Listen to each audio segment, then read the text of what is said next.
Okay my dear, expansion वाले आपको करवा दिए हैं, उतना कर लिया बहुत है। बाकी ट्रांसलेशन में से इसमें से और कुछ आएगा नहीं चैप्टर में से, यूजुअली बोर्ड में नहीं आता है ट्रांसलेशन ऑफ द श्लोकाज। हो सकता है, लेकिन हो सकता है मैंने अगर एग्जाम में पूछ लिया हो, है ना, तो उसके लिए आप कर सकते हो। ओके, तो you must write the श्लोकाज in translation. एक बार देख लो, अच्छा है, ईजी है। वीडियो को पॉज कीजिए, समझिए अच्छे से, मैं समझा रहा हूँ आपको, ठीक है, क्योंकि इसमें और कुछ फोटोज वगैरह मूवी कुछ ऐसा है नहीं, तो इसलिए आपको डायरेक्ट ट्रांसलेट से समझा रहा हूँ, ठीक है। पुराणम इति एव न साधु सर्वम। पुराण मतलब वो पुराण पढ़ते हैं वो नहीं, पुराण मतलब पुराना। यानी यहाँ पर क्या है, कविताओं के बारे में दिया, कविता एक्चुअली है ना, पोएम जो बोलते, पोइट्री है ना। तो मतलब पुराणम इति एव न साधु सर्वम, पुरानी जितनी भी कविताएं हमने पढ़ी हैं वो सब अच्छी हैं ऐसा जरूरी नहीं है। नहीं तो हम लोग क्या बोलते हैं, old is gold, gold is old, बोलो ओल्ड बोल रहे हैं कुछ लोग ओल्ड इज गोल्ड, सब लोग सोचते हैं जो भी ओल्ड है गोल्ड तो होगा ही होगा, पर ऐसा नहीं है माय डियर, ऐसा नहीं है। कभी कभी ठीक है लेकिन वैसा नहीं। तो पुराणम इति एव, ये कविताओं के बारे में है। पुराणम इति एव न साधु सर्वम, इसमें एक्सपांशन नहीं, सिर्फ ट्रांसलेशन है। तो old poems, old poetry, all the old poetry is good, it is not like that. न च अपि काव्यम नवम इति अवध्यम, यानी जो नई कविताएं हमने लिखी हैं वो भी सब सही हैं, अवध्यम यानी वो भी सही नहीं, यानी कि सब सही नहीं है। नव है ना, नवम, नवम इति अवध्यम, नवम यानी कि नव, जो नई कविताएं हैं, new poetry which we find these days, they are also all poetry perfect, it is not like that. बोला सब में कुछ ना कुछ कमियां तो रहती हैं, क्योंकि कोई भी कविताएं या कोई भी चीज जो होती है वो हम लोग उस कंटेम्प्रेरी वर्ल्ड यानी उस समकालीन युग के अनुसार बनाते हैं। जैसे मॉडर्न टाइम, तो मॉडर्न टाइम में आप देखा मूवी के सॉन्ग्स कैसे होते हैं, मॉडर्न सॉन्ग्स तो रैप होता है, फिर एकदम बिना मीनिंग के, मतलब ऐसे सॉन्ग्स होते हैं, है ना। मैं तो देखता नहीं मूवीज इसलिए मुझे मालूम नहीं है, पर मैं ऐसे सुनता हूँ कि अलग ऐसे ऐसे सॉन्ग जिसका कोई मीनिंग भी नहीं निकलता कई बार, ठीक है। जैसे तो ऐसा सब सॉन्ग्स होता है, ये होता है, तो सब कुछ सही है ऐसा नहीं है, लेकिन वो टाइम के हिसाब से बनाते हैं, ठीक है। तो इसलिए न चापि काव्यम नवम इति अवध्यम, that is even the new poetry which are composed all are good, all are useful, no it is not like that. पर पता कैसे चलेगा पुराने हैं नए में क्या चीज़ अच्छा है क्या चीज़ सही नहीं है, हमें क्या उसमें से सीखना है, क्या लेना है। संतः परीक्षान यतरद भजन्ते, जो संत मतलब जो जेंटलमैन होते हैं, जो अच्छी बुद्धि रखने वाले लोग हैं, जो अपनी ही बुद्धि का इस्तेमाल करते हैं, वो ही इनको टेस्ट करेंगे, परीक्षा वही इनको टेस्ट करके फिर उसको फॉलो करने की कोशिश करते हैं। ये नहीं कि सब जो बोल दिया पत्थर की लकीर बस होगी, ऐसा नहीं। ओल्ड इज गोल्ड है भैया, वो है तो सही है कि नहीं। हमारे दादा दादी है वो तो सही है जो बोलेंगे, हमारे मम्मी पापा सही नहीं है, क्योंकि ओल्ड इज गोल्ड ऐसा नहीं है।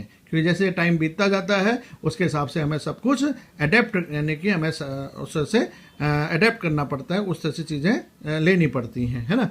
तो अच्छे लोग जो सज्जन लोग हैं, जेंटलमैन है, वो तो इनको टेस्ट करके ही इसमें से अच्छी चीज़ अपने जीवन में लेंगे। लेकिन मूढ़ पर प्रत्यय या बुद्धि ही, मूढ़ जो होता है, फुलिश लोग जो होते हैं, पर प्रत्य वो दूसरे की बुद्धि के हिसाब से चलते हैं। मूर्ख लोग अपनी बुद्धि का इस्तेमाल ही नहीं करेंगे।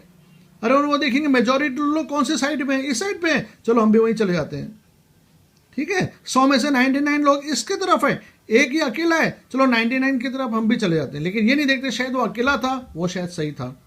समझ पा रहे हो आप। इसलिए कभी वो बोलता है कि अपनी बुद्धि, वो क्या बोलता है, don't be fool, don't be foolish in life, use your own intelligence. सबको एक जैसा बुद्धि दिया गॉड ने, यूज कीजिए उसको, है ना, समझिए उसको क्या करना है। और है ना, ये कभी कभी वीकली टेस्ट होता है, ये स्कूल में नहीं हुआ करता था तो कोई एग्जाम होती थी, तो कुछ स्टूडेंट्स ऐसे होते हैं जो दूसरों पे डिपेंड होते हैं। उसको पूछते हैं तो बधु प्रिपेयर કરીને આવ્યો છે ने, बधु प्रिपेयर करके आया ना तो ऐसा करके, तो फिर मेरे को दिखाना ना थोड़ा, मेरे को 20 मार्क का ही आता है, 80 में से तो 60 मार्क्स का दिखा देना, ठीक है, ओके। हाँ, तो दूसरे पे डिपेंड करे। अब उस बंदे ने, सामने वाले बंदे ने क्या लिखा है, आंसर सही है गलत है क्या है, तो आपने क्या किया, पूरा उसको कॉपी कर दिया। तो ये should not be like this. इस दुनिया में जब जीना है तो यूज अपनी योर ओन बुद्धि, own wisdom, mind. Easy, okay. श्लोक लिखना है, फिर ट्रांसलेशन। अब आप कंटिन्यूटी में भी लिख सकते हो, या पहले एक्सपांशन वाले लिख लो, फिर ये वाले लिख लो, कैसे भी लिख सकते हो आप, सब कुछ छूट है आपको, ठीक है। अन्यस्मात् ल, है ना, वैसे संधि की आपको जरूरत भी नहीं है, कभी पूछते भी नहीं है, यहाँ तो है। अस्मात् अन्यस्मात् लब्ध पदः, दूसरों से छीना गया पोस्ट नीचः प्रायेण दुसह भवति। जो नीच व्यक्ति, अब यहाँ पर क्या एक्चुअली बहुत पुराने जमाने के श्लोक्स हैं, उसमें नीच व्यक्ति या ऐसा कुछ बोला करते होंगे, but here we will use the people with the lower qualities, the people who are not suitable, not appropriate for the particular post. तो वो लोग क्या करेंगे, हमेशा गलत रास्ता अपनाने की कोशिश करेंगे। They will always go for the wrong path in life. Why? Because they know that but they were first at a lower post. फिर उन्होंने क्या किया, बड़े ऑफिसर्स का किसी को रिश्वत दिया, ब्राइब दिया, घूस दिया, है ना, उसके बाद ब्राइबरी किया, रिश्वत दिया, और फिर उसके बाद क्या किया, उसका पोस्ट ले लिया। अब उसका पोस्ट ले तो लिया उसने, पर उसको पता है कि इस पोस्ट जो हाई पोस्ट है मैं उस पर काम तो नहीं कर पाऊंगा क्योंकि मेरे में इतनी बुद्धि है नहीं। तो वो क्या करेगा, अभी सब गलत तरीके अपनाने शुरू करेगा, क्योंकि he has to be at that post at any cost. He knows that he is drawing about 2 lakh salary per month. Oh wow, वो पोस्ट में बने रहने के लिए उसको सारे गलत काम अपनाने पड़ेंगे, गलत रास्ते अपनाने पड़ेंगे, क्योंकि उसने क्या किया, उस बड़ी पोस्ट को छीना है किसी से। ओके, वो उसके लेवल में नहीं था, उसके लायक नहीं था, लेकिन वहां चला गया है। और दुसह भवति, और सबके लिए हमेशा वो क्या रहेगा, he will always be a troublesome to everybody. Why? Because he will not know how to do the work. He will not know कि किसको कैसे काम डिस्ट्रीब्यूट करें। ही विल नॉट नो कि इसके ये काम कैसे करके हम कंपनी के लिए अच्छा रिजल्ट ला सकें। तो वो क्या करेगा, कुछ लोगों को अपने साइड कर लेगा और उनको कुछ ना कुछ गलत तरीके से, कुछ गलत पैसा देकर, कुछ भी ऐसा करके बोलेगा तुम ये सब काम कर लो, बाकी नाम तो मेरा ही रहने वाला है। तो ऐसे कर करके कब तक चलेगा ऐसे? Is it good? नो। इसलिए हमें जिसको जो पोस्ट मिला है उसमें आप खुश रहिए, बी हैप्पी। हाँ, मेहनत कीजिए, मेहनत करके आप आगे, और मेहनत इतना कीजिए कि फिर अपने आप से पूछिए, क्या मैं इस पोस्ट के लायक हूँ? क्या मैं इस पोस्ट के काबिल हूँ? क्या मैं इसमें अपने जस्टिफाई कर पाऊंगा? क्योंकि मेरे साथ हजारों लाखों करोड़ों लोग जुड़े हुए हैं, तो क्या मुझे वहाँ जाना चाहिए कि नहीं जाना चाहिए? क्या मेरा डिसीजन इतना अच्छा हो पाएगा कि वो सबके वेलफेयर के लिए होगा, या फिर सब नुकसान तो नहीं हो जाएगा? ये सब सोच करके my dear student, when you grow up, when you get such an opportunity that you have got a good job, but you have a good qualification, but you are a very low post, but that time you should not be just wandering and moving about here and there around the big boss, around the boss there, so that you get a good post there, higher post there, and you get a very good salary. Never do like that, my dear. First we have to make ourselves compatible with that. जैसे रवि ही plus अपि, रवि अपि न दहति।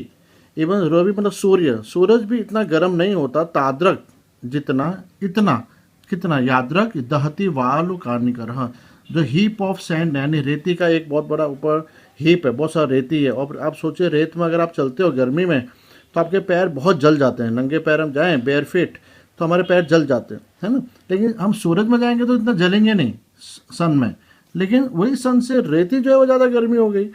आप समझ रहे हो? तो प्रॉब्लम कर रहे हैं वो, है ना।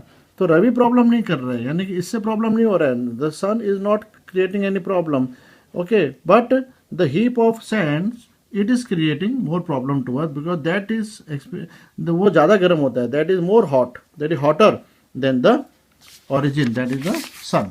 okay, और लास्ट वाला देख लेते हैं। सुजनः न याति वैरम। अच्छे व्यक्ति, जन मतलब मानस, व्यक्ति, सु मतलब अच्छे व्यक्ति जो है वो कभी भी दूसरों से, वो कभी भी, they will never go for enmity, वो कभी दुश्मनी और इस तरह से नहीं रखेंगे, है ना। कोई उनके दुश्मन बन भी जाते हैं तो वो क्या करते हैं, eight the time of calamity also, पर हित निरता, वो हमेशा दूसरों की मदद के लिए ही तैयार रहते हैं। The good people, the gentleman, they never go for any kind of enmity, ENENMITY, enmity with anybody, क्योंकि because they have good qualities in them. Okay, and even at the time of calamity, great problems, destruction, they are always involved in the welfare of others, परहित, in welfare of others continuously। जैसे छेदे अपि चंदन तरुहु सुरभयति मुखम कुठारस्य। अगर आप चंदन की लकड़ी पर, जो पेड़ है उस पर अगर कुठार यानी AXE उस पर, उसके, है ना, वो अगर आप कितना ही छेदे अपि, उसको कितना काट करोगे आप, सुरभयति, फिर भी वो आपको हमेशा क्या देगा, सुगंध पहुंचाएगा, है कि नहीं। That is the X, when it is put on, or it is cutting continuously the sandalwood tree, then also the fragrance will increase, decrease नहीं होगा, fragrance बढ़ता जाएगा। समझ रहे हैं आप? So this way he wants to tell us कि अगर हम कितनी ही परेशानी में क्यों ना हो, हमारे कितने दुश्मन क्यों ना बन जाए, पर हमें दुश्मन नहीं बनाने हैं। और कोई प्रॉब्लम में अगर हमारा दुश्मन भी अगर प्रॉब्लम में है तो भी हमें उसको मदद करनी चाहिए इस तरह, क्योंकि हमें अपने अच्छे गुणों को कभी छोड़ना नहीं है। We our good virtue we have to maintain. Okay.